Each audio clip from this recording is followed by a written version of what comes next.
पकडलेले आरोपी प्यादे, मुख्य आरोपी आका, 2 आरोपी पकडल्यानंतर सुरेश धस यांची प्रतिक्रिया।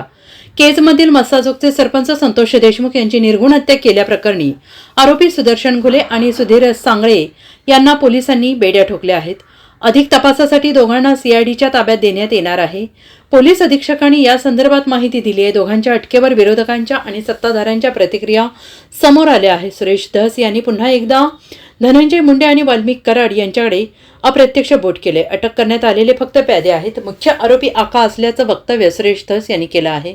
2 आरोपींना पकडल्यानंतर सुरेश धस यांची ही प्रतिक्रिया समोर आली आहे। पकडलेले आरोपी हे प्यादे आहेत, मुख्य आरोपी आका आहे असं म्हणालो होतो।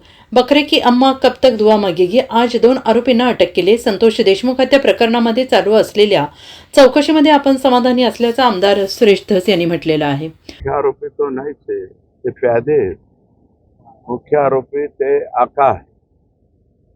आका आता हे सगळ्यांचे हे गुलाम, प्यादे, फत्रे, अमुक तमुक हे पकडले। 2 आरोपी आज पकडले ते LCBने, असं मला कळालं। LCBचं अभिनंदन।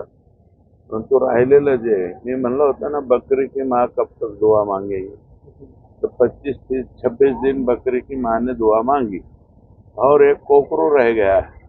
वो कोकरू भी जल्दी से जल्दी पकड़ो, ऐसा हमारा विनती है। समाधान आहे ना, पोलीस तपास आणि जे यांच्या अध्यक्षतेखाली IG साहेबांच्या अध्यक्षतेखाली जी SIT नेमलेली ती SIT व्यवस्थित तपास करते असं आमचं मत आहे। Bureau report SBN Marathi Kaij.